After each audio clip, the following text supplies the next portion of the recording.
ఆయన ఎత్తుకొని కౌగలించి మూడోదేంటి, చేతులుంచి ఆశీర్వదించను. ఒకటిగా అయితే చాలా మాకు అని యేసు ప్రభు నుండి అని వచ్చినారు.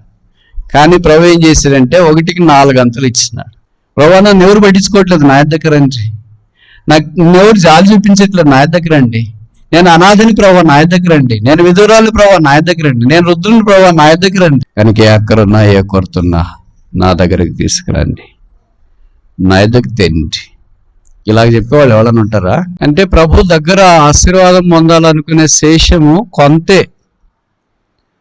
ఆ శేషంలో మనముండుట చాలా ఆశీర్వాదకరమైన సంగతి. ఆయన యొద్దకు తీసుకొని వచ్చిరి.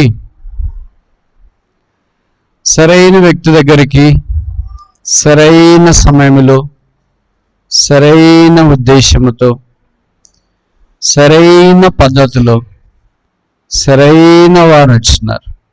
Right people, right person, right procedure, right protocol, right purpose, అన్నీ సరిగా ఉన్నాయి. యేసు నొద్దకు they came to a right person, సరైన వ్యక్తి నొద్దకు వచ్చినారు. యొద్దకు వచ్చుట, ఈ మాట మీద కొన్ని విషయాలు మనము బైబిల్లో పరిగెరుకోవటానికి ప్రయత్నం చేస్తాం. వాళ్ళు ఎవరి వద్దకు వెళ్ళలేదు, సృష్టికర్త అయిన యేసు యొద్దకు వచ్చినారు. తల్లి గర్భములో పిండముగా వేసిన యేసు వద్దకు వచ్చినారు. అంటే ఆయన మాత్రమే ఆశీర్వదించగలడు అని వాళ్ళకు తెలుసు, అర్థమైంది. మనకు లోకంలో కొన్ని విషయాలు తెలుసుకోవాలా. ఎవరు ఆశీర్వదిస్తారు, ఎలాగ ఆశీర్వదిస్తారు, ఎప్పుడు ఆశీర్వదిస్తారు, ఎందుకు ఆశీర్వదిస్తారు, ఎట్లా ఆశీర్వదిస్తారు, 5 విషయాలు చెప్పాను అనుకుంటా. ఆశీర్వాదాలు 2 రకాలు. భౌతికమైన ఆశీర్వాదము, ఆత్మ సంబంధమైన ఆశీర్వాదం. ఫిజికల్ బ్లెస్సింగ్స్, రెండవది స్పిరిచువల్ బ్లెస్సింగ్స్. భౌతికమైన ఆశీర్వాదం అంటే మంచి ఆరోగ్యం, మంచి ఉద్యోగం, మంచి బట్టలు, ఇల్లు, కారు, ఇలాంటివన్నీ భౌతికమైన ఆశీర్వాదం. ఆత్మ సంబంధమైన ఆశీర్వాదం అంటే ప్రభు కొరకు మంచి సాక్షిగా ఉంటూ కొంతమంది ప్రభుని ఎరుగునట్లుగా సిద్ధపరిచి వారిని ప్రభులోనికి తీసుకుని వచ్చి ప్రభు రాకడ కొరకై సిద్ధపరచుట ఆత్మ సంబంధమైన ఆశీర్వాదం. ఆయన యొద్దకు వచ్చుట ఆశీర్వాదంలో మొదటి మెట్టు. Coming to a right person with a right purpose, with a right protocol, with a right procedure, at a right period is a prologue for the blessing. ఆయన యొద్దకు వచ్చుట, ఆయన యొద్దకు వచ్చుట అనే మాటలు సువార్తలో చాలాసార్లు రాయబడ్డాయి. మత్తయి సువార్తలో నుండి ఒక 5 సందర్భాలు మీ గమనానికి తీసుకురావాలని కోరుతాను. మనందరికి పరిచయమైన మాటలే.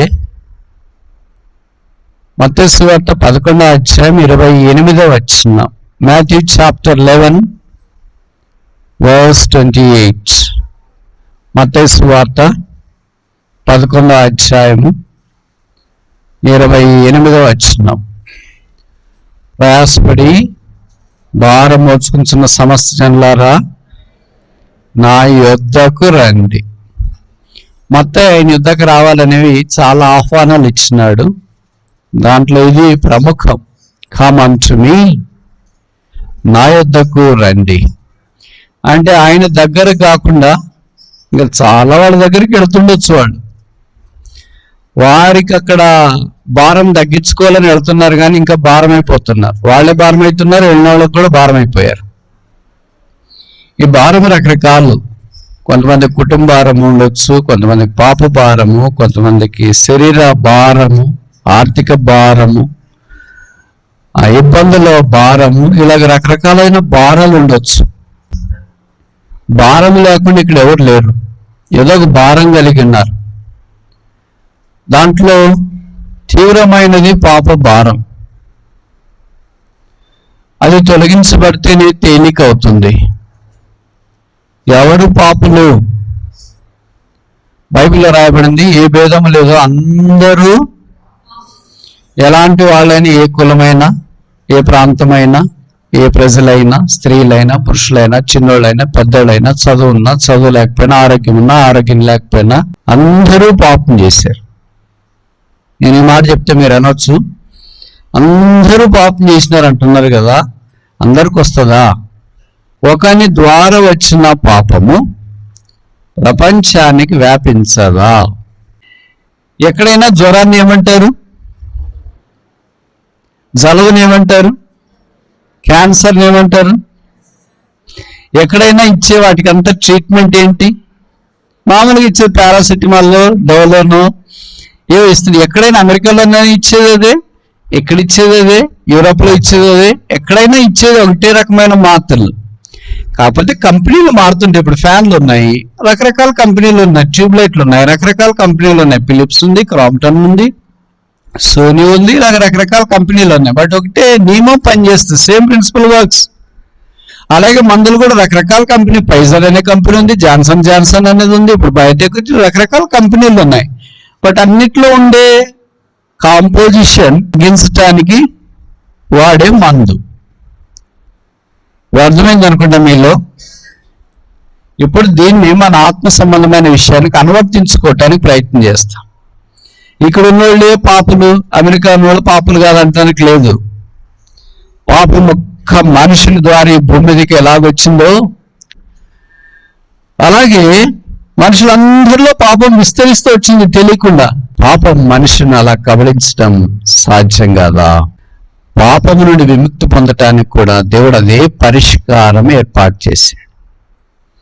అందుకే బైబిల్లో రాయబడింది, రోమాపత్రిక 5వ అధ్యాయంలో, దేవుడు మన ఏళ్ళ తన ప్రేమను వెల్లడిపరుచున్నాడు.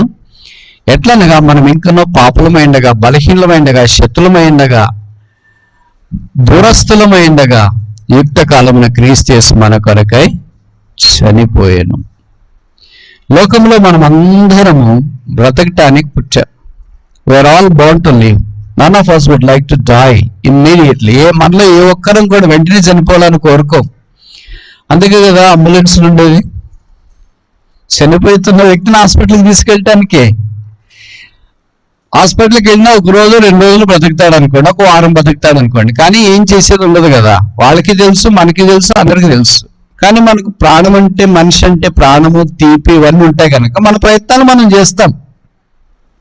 తర్వాత దేవుడు ఎట్టు పెడితే అటు కానీ అనుకుంటాం. 1 వారం బతికి ఏం చేయట్లే, ఇక్కడే చనిపోయినాను ఇంట్లో ఎవడని అనుకుంటారా? 1 మాసం బతికి ఏం చేయట్లే, ఇక్కడే ఇంట్లోనే చనిపోయినాను ఎవరన్నా అనుకుంటారా? అలాగ అనుకోరుగా. అయితే ప్రభు వారి భూమి మీదకి వచ్చినప్పుడు ఆయన మరణించడానికి భూమి మీదకి దిగి వచ్చినాడు. అది యేసు ప్రభువులో ఉన్న విశిష్టత. అందుకే మీకు తెలుసో తెలియదు, యేసు ప్రభు వారు 33.5 సంవత్సరాల భూమి మీద ఉన్నప్పుడు 3.5 సంవత్సరాల పరిచర్య కాలంలో దాదాపు 60% ఆయన చేసిన ప్రసంగంలో ఆయన మరణాన్ని గురించి మాట్లాడాడు. బైబిల్లో ఒకే ఒక్కడు, మానవ చరిత్రలో ఒకే ఒక్కడు మాత్రమే మరణాన్ని గురించి ధైర్యంగా మాట్లాడగలడు. మీలో కొంతమంది క్రైస్తవేతర కుటుంబాల నుండి వచ్చిండొచ్చు. అలాంటి వాళ్ళకి మరణం అంటేనే భయము. ఏంటి పెళ్లిలో మరణాన్ని గురించి మాట్లాడతారు, ఏంటి పిల్లలు పుట్టిన సందర్భంలో మరణాన్ని గురించి మాట్లాడతారు, ఏంటి అందరూ ప్రశాంతంగా ఉన్నాడు మరణాన్ని గురించి మాట్లాడతారు అని క్రైస్తవేతరులకి మరణం గురించి మాట్లాడితే భయం. కానీ మాకేంటంటే బైబిల్లో డెత్ ఈస్ ద విక్టరీ, మరణ విజయం. యేసుక్రీస్తు ప్రభువారు మరణాన్ని గురించే ఈ భూమి మీదకి దిగి వచ్చినాడు. లూకాసు సువార్త 19:10 చెప్పబడింది, నశించిన దానిని వెతికి రక్షించటకు మనిషి కుమారుడు ఈ భూమి మీదకి వచ్చెను. ఒక ప్రాణం పెట్టడానికి దేవుడు మానవుడికి భూమి మీదకి దిగి వచ్చినాడు. దేవుడు మనుషుని కొరకు ప్రాణం ఎందుకు పెట్టాలా? మనుషుడు దేవుడి దగ్గరికి వెళ్ళలేడు. కొంతమంది చెప్తుంటారు కదా, ఎక్కడికి వెళ్ళి వచ్చారంటే దేవుడి దగ్గరికి వెళ్ళి వచ్చామండి అని. దేవుడి దగ్గరికి వెళ్తారండి మీరు? మామూలుగా చెప్పండి, సూర్యుని దగ్గరికి వెళ్తారా? కనబడే సూర్యుడి దగ్గరే అంటే ఎన్నో కోట్ల మైళ్ళ దూరంలో భూగ్రహానికి ఉన్న సూర్యుని దగ్గరికి వెళ్ళలేరే. ఇప్పటికీ చంద్రమండలానికి వెళ్ళాలని ట్రై చేస్తున్నారు. ఎందుకంటే చంద్రమామ చల్లగా ఉంటాడు కదా, ఎవరైనా వెళ్ళొచ్చు. లేని కొంతమంది మాత్రం వెళ్ళారు, సఫలీకృతం అయ్యారు. ఇంకా చాలా మంది వెళ్ళడానికి ప్రయత్నం చేస్తున్నారు. దేవుడు చేసిన సృష్టిలో ఒక చిన్న భాగం సౌర కుటుంబం. ఆ సౌర కుటుంబంలో ఉన్న సూర్యుడు, ఆ సౌర కుటుంబంలో ఉన్న భూమి, దాంట్లోనే చంద్రమండలం. ఇక్కడ తిరగటానికి ఇంత సమయం పడితే ఎవడనో సమీపింపులైన మహామహిమలు అమరత్వము కలిగి యుగయుగంలో సర్వాధికారి శ్రీమంతుడని యేసుక్రీస్తు ప్రభు, రాజులకు రాజు, ప్రభులకు ప్రభు అయింది, సర్వలోకమున మహత్తుగల మార్చేత నిర్వహిస్తున్న దేవుడి దగ్గరికి పాపాత్ముడైన మానవుడు పోయి రావడం సాధ్యమేనా? మనుషుడు దేవుడి దగ్గరికి వెళ్ళలేడు. అందుకనే దేవుడు మనుషుడి దగ్గరికి వచ్చినాడు. ఒకసారి చెప్పనా? మనుషుడు, man can never go to God. That's the reason as to why God came to man. అందుకే దేవుడు మనుషుని దగ్గరికి వచ్చినాడు. మనుషుడు దేవుడి దగ్గరికి వెళ్ళాలంటే అంతరాలు చాలా ఉన్నాయి. మనుషుడు పరిమితి కలిగిన వాడు, దేవుడు అపరిమితమైన వాడు. కనుక పరిమితమైన మనుషుడు అపరిమితమైన దేవుడి దగ్గరికి అడగలుగుతాడు, వెళ్ళాడుగా. అందుకే దేవుడు ఈ భూమి దగ్గర దిగొచ్చాడు. బైబిల్ ఎఫెసీ పత్రిక 2వ అధ్యాయంలో చెప్పబడింది, పాపముల చేత అపరాధముల చేత చచ్చిన వారమై ఉంటిమి. ఇప్పుడు మనకు సహాయం చేసే దావతులు కానీ ప్రవక్తలు కానీ కుదరలేదు. అందుకే దేవుడు మానవుడిగా ఈ భూమి మీదకి దిగి వచ్చినాడు, మన ఆకారంలో వచ్చినాడు. అయితే మన వల్ల ఆయనలో పాపము లేదు. మన వల్లే రక్తమాంసంతో వచ్చినాడు, కానీ ఆయనలో మన వల్లే పొరపాటు లేదు. మన వల్లే భూమి మీదకి మానవుని చుట్టానికి వచ్చినాడు, కానీ ఆయనలో పాపము లేదు. ఆయన పాపం చేయలేదు, ఆయన పాపం ఎరగడు, ఆయనకు పాపము తెలియదు. పవిత్ర పుణ్య పురుషుడు మన పాపల కొరకే భూమి మీద జన్మించి పాపము లేనివాడిగా జీవించి అద్భుత ఆశ్చర్యకార్యాలు జరిగించి కుష్ఠరోగులను బాగు చేసి, దయ్యాలు పట్టిన వారిని స్వస్థపరిచి, కుంటి వారిని బాగు చేసి, గుడ్డి వారికి కళ్ళు ఇచ్చి, పక్షవాతం కలిగిన వారికి ఆరోగ్యం తెచ్చేసి, దయ్యాలు పట్టిన వారికి దయ్యాలు వెళ్ళగొట్టి, చనిపోయిన వారిని లేపి మనందరూ పాపాల కొరకాయి ఆయన శిలువ మీదకి వెళ్ళాడు. శిలువలో ఆయన తల మీద ముళ్ళ కిరీటం, ముఖం మీద ఉమ్మి, చేతుల్లో మేకులు, దేహమంతా కొడా దెబ్బలు, ప్రక్కలో బల్లెపోటు మన కొరకాయ శిలువలో సహించి రక్తము కార్చి చనిపోయి సమాధి తిరిగి లేపబడ్డాడు. పరలోక స్థలములో ఆసీనుడైనాడు. ఆయన శిలువ వేస్తున్నప్పుడు రోమా సైనికులు ఒకరు తక్కువ 40 దెబ్బలు కోడాతో కొట్టారు. బత్తెంతో కాదు, దోమతెర కర్రతో కాదు, చర్నకోలతో కాదు, కోడాలు. ఇంట్లో పెద్ద కుక్క ఉంది అనుకోండి, పెంచుకున్న కుక్క, అదేదో పొరపాటు అటు ఇటు తిరిగింది అనుకోండి, దాన్ని 39 దెబ్బలు కొడతారా మీరు కర్రతో? లేదు. ఉదాహరణకి అంటే ఇప్పుడు లేదనుకోండి, ఇప్పుడు అన్ని ట్రాక్టర్లు వచ్చినాయి. మీకు పొలాలు ఉంటే పొలంలో విత్తనాలు వేసేది ఏదో ఒక విత్తనం వేయటానికి అప్పుడు మొన్నటి దాకా ఎద్దులు వాడేవాళ్ళు. ఎద్దులు పొలంలో ఎత్తుతా ఉంటే దానికి ఒక పెద్ద దోమతరకారు లాంటివి తీసుకెళ్తారు. ఊరికే అటు చూపటానికి అంతే, దాంతో కొట్టరు వాళ్ళు. ఊరికే అలాగ చూపిస్తూ ఉంటే ఎద్దు నేరుగా సాల్లో పోతుంది అని. అది ఒకటి పొరపాటున అటు ఇటు కదిలింది అనుకోండి, ఆ కర్రతో కానీ చెన్నకోలతో కానీ 39 దెబ్బలు ఏ రైతైనా కొడతాడా? కొడితే ఆ రైతుని ఊర్లోకి రాణిస్తారా జనము? ఆయన ఎద్దే కావచ్చు, ఆయన పిల్లలే కావచ్చు, ఆయన భార్యే కావచ్చు, ఆయన గేదే కావచ్చు, ఆయన పశువులే కావచ్చు, ఆయన కుక్కే కావచ్చు, కానీ సమాజం ఉంది కదా చుట్టూ, వారు రాణిస్తారా? ముఖ్యంగా గ్రామాల్లో అలాంటి పొరపాట్లు కూడా జరగదు.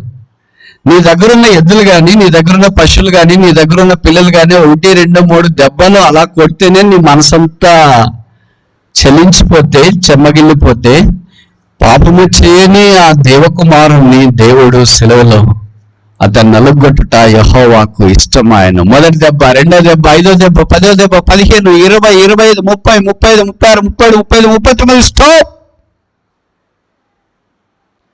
ఏ తల్లి కానీ ఏ తండ్రి కానీ తమ బిడ్డలను అన్ని దెబ్బలు నాకు తెలిసి జీవితాంతం కూడా కొట్టారు. అయితే దేవుడు తన ఏకైక కుమారుణ్ణి ఒక్క శిలువ దగ్గరే ఏకదాటిగా 39 దెబ్బలకు అనుమతించినాడు.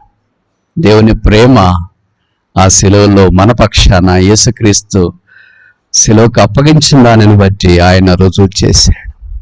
ఆయనలో ప్రేమ ఉంది. అందుకే బైబిల్లో రాయబడింది, యేసు రక్తం ప్రతి పాపము నుండి మనల్ని కడిగిపోతలుగా ఇచ్చిండు. మీరు అనొచ్చు, ఎందుకండి యేసు ప్రభువే అని, నా యొద్దకే రమ్మన్నాడు అని. గొర్రెలు కాపరి దగ్గరికే వెళతాయి, పశువులు యజమాని దగ్గరికి వెళతాయి. ఎవరు వారికి తగిన వాళ్ళ దగ్గరికే వాళ్ళు వెళ్తారు. మనుషులు దేవుని రూపంలో చేయబడ్డారు కనుక ఆ దేవుడి దగ్గరికే వెళతారు. ఆయన పేరే బైబిల్లో రాయబడిన దేవుడు ఒక్కడే, దేవునికి నరులకు మధ్యవర్తి ఒక్కడే, ఆయన్ని క్రీస్తు యేసును.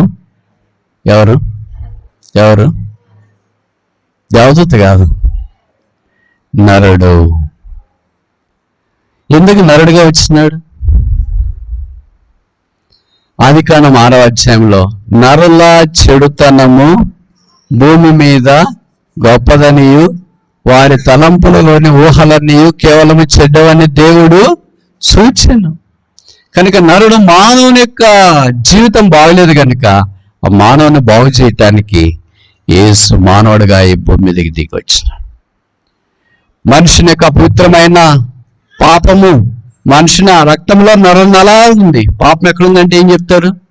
కళ్ళలో ఉంది, చెవుల్లో ఉంది, చేతుల్లో ఉంది, కాళ్ళలో ఉంది, హృదయంలో ఉంది, గుండెల్లో ఉంది. ఎక్కడుంది? మనిషిలో పాపం యొక్క నివాస స్థలం ఏంటి? చిన్న చిన్న ప్రశ్నలకు మీలాంటి పెద్ద పండితులు జవాబు చెప్పాలంటే ఇబ్బంది అనుకుంటా కదా. రక్తం ఎక్కడ మనలో ప్రవహిస్తుందో అక్కడ అంతా పాపం ప్రవహిస్తుంది. అరికాలు మొదలుకొని అన్నిటి దాకా కొంచెమైనను స్వస్థత లేదు. ఇలాంటి మానవుని కడిగి శుద్ధీకరించుట కొరకై నిర్దోషమైన నిష్కళంకమైన గొర్రెపిల్ల యేసు రక్తం మనకు అవసరం.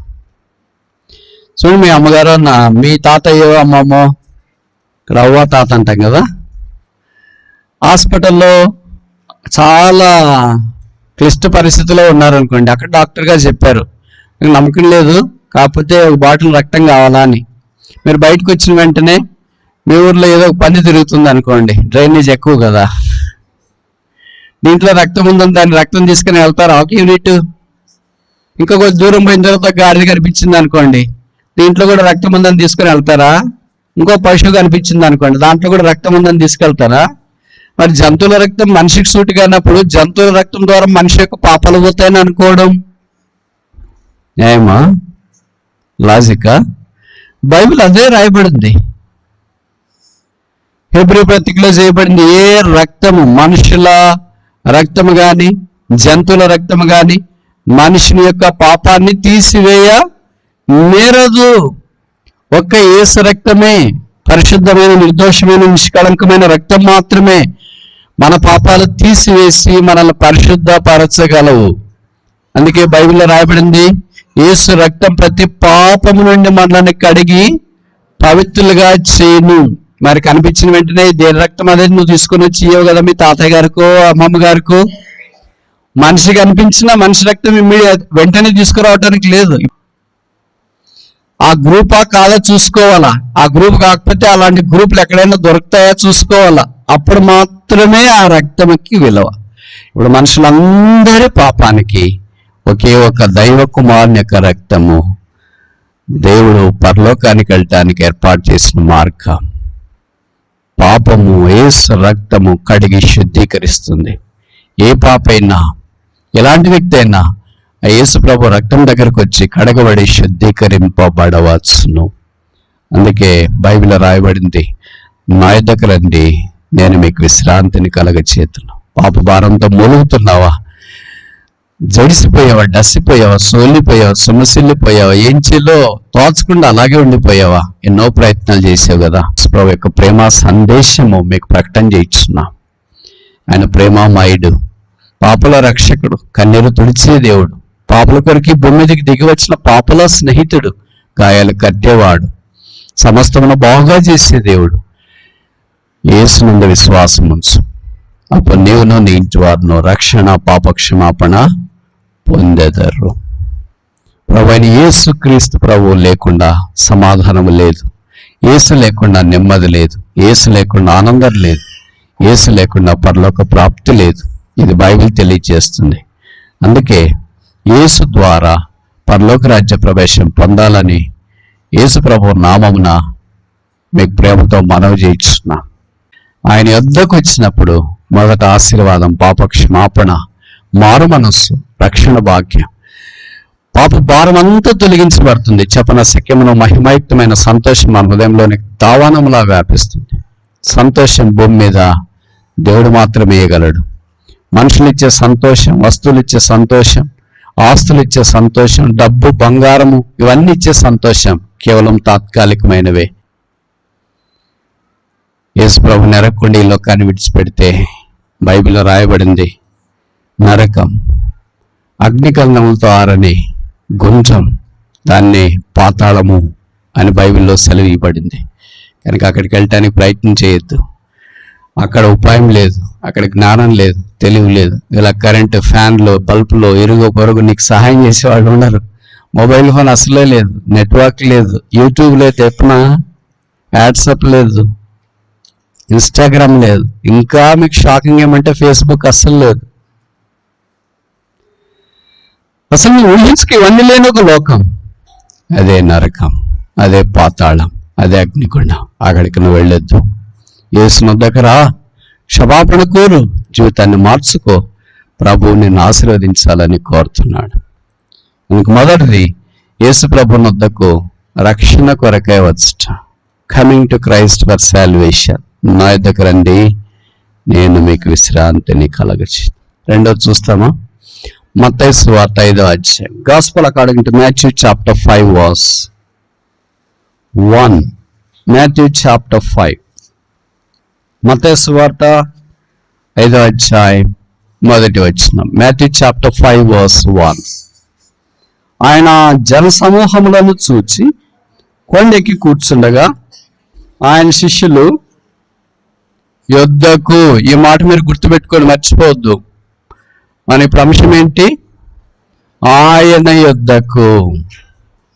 కనుక ఇక్కడ రాయబడిన ప్రస్తావన మనకు పరిచయము. ఆయన శిష్యులు ఆయన యొద్దకు వచ్చిరి. ఆయన ఎందుకు వచ్చేవాళ్ళే ఆయన శిష్యులు. ఎందుకు వచ్చారు ఆయన ఎందుకు? చక్కగా భోజనం వడ్డిస్తాడనా, విశ్రాంతి ఇస్తాడనా? ఎందుకు వచ్చారు? వాక్యం వినటానికి వచ్చినారు. అదే కొండ మీద ప్రసంగం అనే 5, 6, 7 అధ్యాయాలు మనకు పరిచయం. ఇది ఎంతో మనుషులను ప్రభావితం చేసిన ప్రసంగం. మత్తయి సువార్త కొత్త నిబంధనలో తెరిచిన వెంటనే కనిపించే ప్రసంగమే కొండ మీద ప్రసంగం. కనుక దేవుని వాక్యం వినుట కొరకై పరుగున రావాలని దేవుడు కోరుతున్నాడు. మనమేమనుకుంటామంటే ఎక్కడైనా ఉండి వినొచ్చులని. ఎక్కడైనా ఉండి వినేది వేరే, ఆయన పాదాల దగ్గర కూర్చుని వినేది వేరే. దయ్యాలు పట్టిన వాడు స్వస్థితుడైపోయిన తర్వాత ఎక్కడైనా ఉండొచ్చు. కానీ బైబిల్లో రాయబడిన మాట ఏంటంటే వాడు స్వస్థితుడే ఎక్కడ కూర్చున్నాడు? యేసు పాదముల యొద్ద కూర్చున్నాడు. అలాగే మరియమ్మ గారు కూడా ఎలాంటి పరిస్థితుల్లోనైనా సరే ఎక్కడ కూర్చునింది? యేసు పాదముల యొద్ద కూర్చున్నది. అలాగే తూర్పు దేశ జ్ఞానం మత్తయి సువార్త 2వ అధ్యాయం 11వ వచనంలో చెప్పబడిన మాట ఏంటంటే, they fell down and worshipped him. వారు సాగిలపడి ఆయనను పూజించి ఆరాధించి. ప్రకటన గ్రంథంలో 1వ అధ్యాయంలో మనం ఏం చూస్తామంటే, భక్తుడైన యోహాను సువార్తలు ఎక్కడున్నాడు? యేసుప్రభు వారి దగ్గర ఆయన రొమ్మున అనుకొని ఉన్నాడు. ప్రకటన గ్రంథంలో యేసుప్రభు వారిని గురించి చూసినప్పుడు ఎక్కడున్నాడు? పాదముల యొద్ద చచ్చిన వాని వలె పడ్డాడు. కనుక రొమ్మన అనుకుని ఉన్నవాడు చచ్చిన వాని వలె పడేంత స్థితిలోనికి తీసుకురాబడ్డాం. వారి యొక్క ఆరాధన లేదా వాక్యం యొక్క వెలుగును మనకు జ్ఞాపకం చేస్తుంది. అందుకే దేవుని వాక్యం అంటే తక్కువగా తలంచకూడదని మనకు జ్ఞాపకం చేయబడుతున్నాం. యోహాను సువార్త 15వ అధ్యాయం 3వ వచనంలో చెప్పబడింది. John chapter 15 verse 3. యోహాను సువార్త 15వ అధ్యాయము 3వ వచనం. నేను మీతో చెప్పిన మాటను బట్టి మీరు ఇప్పుడు పవిత్రులై ఉన్నారు. You are clean. ఎలాగ మనకు పవిత్రత వస్తుందంట? బట్టలు ఏరియాల్లో వేడి నీళ్ళు నానబెట్టి విర్లిపోయిలు అదేంటి వాషింగ్ మిషన్లో వస్తే పవిత్రత వస్తుందా? నేను చెప్పిన మాటను బట్టి, అంటే ప్రభు మాటలో ఏముంది? పవిత్రత ఉంది. ఎలా జరుగుతుందో మనకు తెలియదు ఈ ప్రాసెస్. అందుకని ఎఫెసీ పత్రికలో చెప్పబడింది, వాక్యం అనే ఉదక స్నానము చేత మనము ఆత్మీయముగా శుద్ధీకరించబడటానికి యేసుప్రభు యొక్క వాక్యము కార్యసిద్ధి కలిగిస్తుంది. ఎలాగ చేస్తుంది అనేది మనకు తెలియదు. చూడండి, అన్ని మనకు తెలియకుండా అన్ని తెలిసి మనం ఏం చేయం కదా. ఈ వాచ్ ఎలాగ పనిచేస్తుందో తెలుసా? అద్దాలు ఎలాగ పనిచేస్తాయి తెలుసా? చిన్న మాత్రలు ఎలాగ మనకు పనిచేస్తాయి తెలుసా? మీ మొబైల్ ఎలాగ పనిచేస్తుందో తెలుసా? తెలియదు, కానీ పనిచేస్తుంది, వాడుతూనే ఉన్నాం, దాని ప్రయోజనాలు మనం పొందుతూనే ఉన్నాం. అలాగే దేవుని వాక్యం వినడం ద్వారా అది మనల్ని ఎలా పవిత్రులుగా చేస్తుందో మనకు తెలియదు. కానీ దేవుని వాక్యం నమ్ముట మన జీవితానికి పవిత్రతకు పునాది అనే సంగతి మనం మర్చిపోకూడదు. అందుకే యోహాను 17:17 చెప్పబడింది, ఫర్ దై word is truth, consecrate us in thy truth. నీ వాక్యం సత్యం గనుక నీ వాక్యమందు మమ్మను ప్రతిష్ఠించుము. మనమందరం చిన్న బిడ్డతో సహా పెద్దలు, తల్లిదండ్రులు, సేవకులు, బోధకులు, కాపర్లు, ఉపదేశకులు ఎవరైనా సరే ప్రతిష్ఠించబడవలసిన స్థలం ఏంటి? దేవుని వాక్యం. యేసుప్రభువు చేసిన ప్రార్థన అదే, consecrate us in thy truth, for thy word is truth. వారిని నువ్వు సత్యమందు ప్రతిష్ఠించుము, నీ వాక్యమే సత్యం.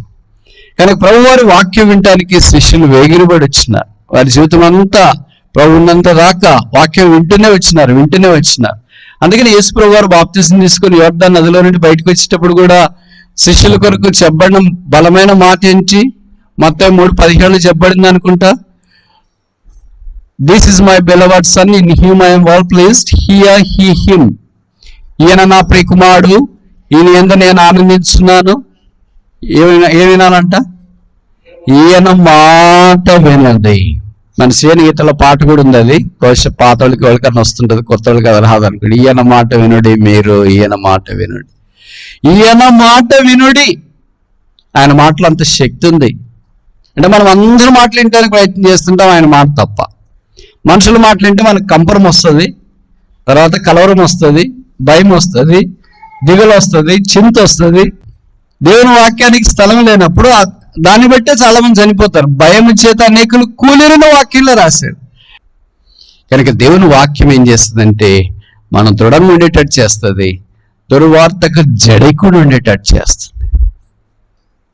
అందుకని శిష్యులు ఆయన యొద్దకు వచ్చిరి. కనుక మొదటిది ఏంటి? Come to him for salvation, రక్షణ కొరకు ఆయన యొద్దకు రండి. రెండవది ఏంటి? Come to him for scriptures, వాక్యము కొరకు ఆయన యొద్దకు రండి. సమయం అయిపోతుంది కనుక ఇంకోటి చూసి ముగిస్తామా? మత్తయి సువార్త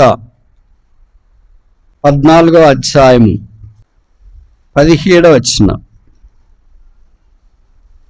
Matthew chapter 14:17. వారు ఇక్కడ మన యొద్ద 5 రొట్టెలను 2 చేపలను తప్ప మరేమీ లేదని ఆయనతో చెప్పి, అందుకైన వాటిని నా యొద్దకు తేండి.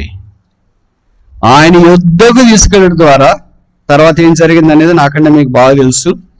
వారు 5 రొట్టెలు 2 చేపలు ఆయన ఆకాశం వైపు కన్నులెత్తి ఆశీర్వదించి ఆ రొట్టెలు వేరొచ్చి ఎవరికి ఇచ్చినాడు? జనసమూహం కాదు, దారెముడు పోయే వాళ్ళకి కాదు. ఎవరి చేతిలో పడితే ఆశీర్వాదం వస్తుంది? ప్రభు చేతిలో నుండి శిష్యులకి ఇచ్చి. కనుక శిష్యులు వడ్డించినప్పుడు వారు తిని తృప్తి పొందినారు. 12 గంపలు ఎత్తినట్లుగా వాక్యంలో మనం చూస్తాం. కనుక మనకున్నది ఆయన దగ్గరికి తీసుకొని వచ్చినప్పుడు ఆయన ఆశీర్వదించి దీవించేవాడన్న సంగతి మనం గుర్తించాలి. ఎవరికైనా సహాయం చేస్తాడు అలాగా. 15:32. Matthew chapter 15:32. మత్తయి 15:32. అంతటి యేసు తన శిష్యులను పిలిచి, ఈ జనులు నేటికి 3 దినముల నుండి ఎక్కడ? ఈ మాట చదవాల్సింది, మీరు మెల్లగా చదువుతున్నారు. అది గట్టిగా చదవండి. నా యొద్ద. What a beautiful testimony. ప్రభు మనల గురించి అలాగే చెప్తే ఎంత బాగుంది. ఈ జనులు 3 రోజుల నుండి సైట్ సీయింగ్కి వచ్చినారని చెప్పట్లే, వాళ్ళేం బట్టలు కట్టుకొచ్చినారు, వీళ్ళేం బట్టలు కొట్టుకొచ్చినారు, చూస్తామని వచ్చినారని చెప్పట్లే, పాటల కొరకు వచ్చినారని చెప్పట్లే, చేపల రొట్టెల కొరకు వచ్చినారని చెప్పట్లేదు, అద్భుతాల కొరకు వచ్చినారని చెప్పట్లేదు. ఎక్కడున్నారంట? నా యొద్ద ఉన్నారు. మన గురించి కూడా ప్రభు అలాంటి సాక్షి చెప్తే ఎంత బాగుంది. మనం కొద్దిసేపు ఆయన యొద్ద ఉండటానికి అర్ధగంటకి ఆప్సోపాలు చూసుకుంటే ఎన్నిసార్లు టైం చూస్తామో తెలియదు. ఎన్నిసార్లు వెనక చూస్తాం, ఎన్నిసార్లు ముందుకు చూస్తాం, ఎన్నిసార్లు పైకి చూస్తాం, ఎన్నిసార్లు మీరు ఎక్కడికన్నా చూడండి, వాక్యం మాత్రం ముగించబడదు. అది విషయం. కానీ విచిత్రం ఏంటంటే ప్రభు దగ్గర 3 రోజులు ఉన్నారంట. ప్రభు దగ్గర మనకు అర్ధగంట ఉండటానికి, గంట ఉండటానికి ఇంత కష్టమైతే 3 రోజులు యేసు ప్రభు మన దగ్గరికి వచ్చి ఇక్కడ ఉన్నాడు అనుకోండి, మనం 3 రోజులు ఉంటామా ఉండరా?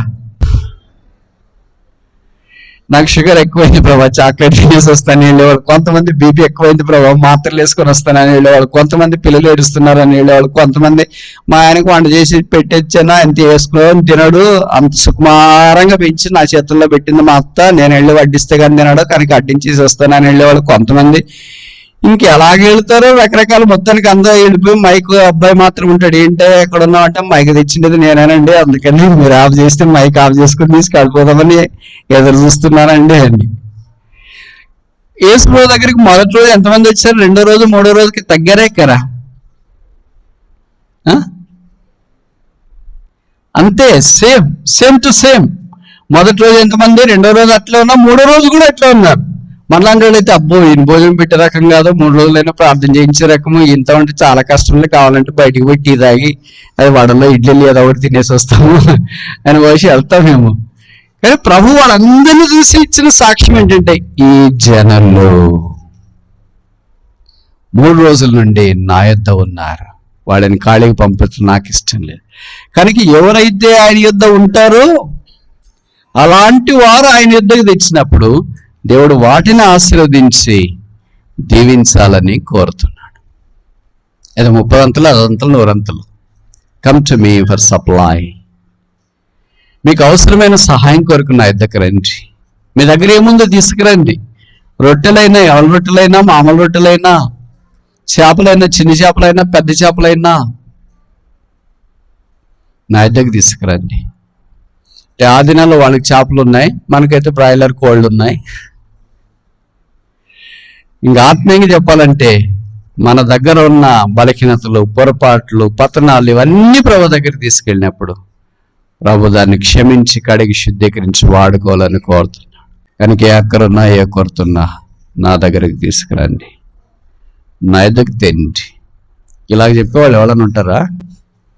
నా దగ్గర రావద్దండి అనేవాళ్ళు చాలా మంది ఉంటారు. వాళ్ళు మొదటి చెప్తారు, నేను ఉండట్లేదండి, వచ్చే వారము మీరేం రావద్దండి ఇక్కడికి. ఎంత పాలిష్గా చెప్తారు, ఎంత తేలిగ్గా చెప్తారు, ఎంత జ్ఞానంగా చెప్తారు నాకంటే మీకు బాగా తెలుసు కదా. యేసు ప్రభు ఎంత మంచివాడంటే నా దగ్గర రండి. ప్రభు నన్ను ఎవరు పట్టించుకోవట్లేదు, నా దగ్గర రండి. నాకు ఎవరు జాలి చూపించట్లేదు, నా దగ్గర రండి.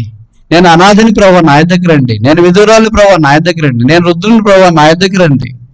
నాకు రోగం వచ్చింది ప్రభు, నా దగ్గర రండి. వాళ్ళు కూడా అందరూ ఉన్నారు బైబిల్. ఇప్పుడు మత్తయి సువార్తలో మనం చూపించడానికి సమయం లేదు. నేను ఒక విషయం అడగొచ్చు, సమయం మత్తయి సువార్తలో నా యొద్దకు రండి లేదా నా యొద్దకు అనే మాట ఎన్నిసార్లు రాయబడి తెలుసా? చిన్న పదమే, ఆ పదంలో ఇంత అర్థం ప్రభు ఇమిడిచ్చు. ఆయన దగ్గర 2 రకాలుగా రావచ్చు. మొదటిది ఏంటంటే మంచి కొరకు రావచ్చు. రెండోది ఆయన విమర్శించడానికి కొంతమంది వచ్చినారు. ఆ స్టార్టింగ్ లోనే వచ్చేసాడు. మత్తయి సువార్త 4వ అధ్యాయం 3వ వచనంలో ఎవరు? శోధకుడు సాతాను ఆయన యొద్దకు వచ్చి. కనుక ఆయన కూడా వచ్చేస్తాడు. ఆయన వచ్చినాడు కదా అని మనం ఆ టైపు రాకూడదు. అలా కొంతమంది శాస్త్రులు, ధర్మశాస్త్రోపదేశకులు, సద్దకాయలు వాళ్ళు కూడా వచ్చినారు యేసు దగ్గరికి. ఎందుకని? తప్పులు ఎతకటానికి. తర్వాత యాకోబు యోహానుల వాళ్ళ తల్లి కూడా వచ్చేసింది. ఎందుకని? వాళ్ళకి మంచి స్థానాలు కావాలని. ఇలాగా రకరకాల కాని కారణాలతో ఆయన దగ్గరికి వచ్చినారు. ప్రభు అలాంటి వారి గురించి పట్టించుకోవట్లేదు. సరైన దృక్పథంతో ఆయన దగ్గరికి వచ్చే వారి కొరకు ఆయన ఎదురు చూస్తున్నారు. ఏంటి వారు తీసుకుని వచ్చిన ఉద్దేశం అంటే, ముట్టితే చాలు.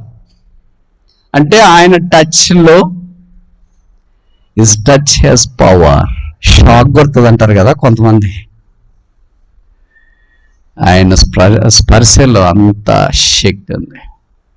అందుకే రక్తస్రావం కలిగిన స్త్రీ యేసు ప్రభు నా గుంపులో తాకటానికి కూడా ధైర్యం చేయలేక వస్త్రపు చెంగు మాత్రమే ముట్టుకునింది. బైబిల్లో రాయబడింది, ఆమె రక్తస్రావము ఆగెను, స్వస్థితురాలైంది. ప్రభు అన్నాడు, నన్ను తాకింది ఎవరు? ఆయనలో అంత శక్తి. కనుక ముడితే చాలు మా పిల్లవాడిని అని వచ్చినారు. ఒక ఆశీర్వాదం చాలా అని వచ్చినారు. కానీ ప్రభు ఏం చేశాడు? Mark chapter 10:16. మార్కు 10:16. ఆ బిడలను ఎత్తి కౌగలించుకొని, రెండవది, మూడవది చేతులుంచి ఏం కావాలని వచ్చినారు, ఏం చేశాడు? ఏం చేస్తే చాలు అని వచ్చారు? ముట్టితే చాలు, తాకితే చాలు అని వచ్చినారు. ఒకటి అయితే చాలు మాకు అని యేసు ప్రభు నుండి అని వచ్చినారు. కానీ ప్రభు ఏం చేశాడంటే 1కి 4 అంతలు ఇచ్చినాడు. ఆ ధర్మశాస్త్రం మనకు తెలుసు కదా. జక్కయ్య లూకాసు 19వ అధ్యాయంలో చూస్తే అన్న యుద్ధనైనను నేను అన్యాయంగా తీసుకుంటే 4 అంతలు చెల్లిసి. ఇక్కడేం అన్యాయమని కాదు, ఇది మంచిదే. కానీ మనిషి అయితే ఎంత ఇస్తున్నారో అంత చేతి పదలు అంటారు కదా. 100 రూపాయలు తీసుకుంటే 100 ఇస్తారు, 200 తీసుకుంటే 200 ఇస్తారు. ప్రభు అలా కాదు, 4 అంతలు 4 times. 4 జ్ఞాపకం చేసింది తెలుసా? 4వ దినాన్ని సూర్యుడిని కలగజేసినాడు, సార్వత్రికాన్ని జ్ఞాపకం చేసింది. 4 సువార్తలు, 4 జీవులు, 4 దిక్కులు. 4 speaks of universality. 4 సార్వత్రికాన్ని జ్ఞాపకం చేస్తుంది. అలాగే సార్వత్రికంగా ఆశీర్వదించాలని కోరుతున్నాడు. ముట్టవలనని వాళ్ళు వస్తే ఆయన ఎత్తుకొని కౌగలించి మూడోదేంటి, చేతులుంచి ఆశీర్వదించను. అలాగే చేరవచ్చిన వారి పిల్లలు, ఆన్లైన్లో వింటున్న వారి పిల్లలు, వారి కుటుంబాల్లో కూడా అలాగే ఆయన ఎత్తుకొని కౌగలించుకొని చేతులుంచి ఆశీర్వదించాలని ప్రార్థన.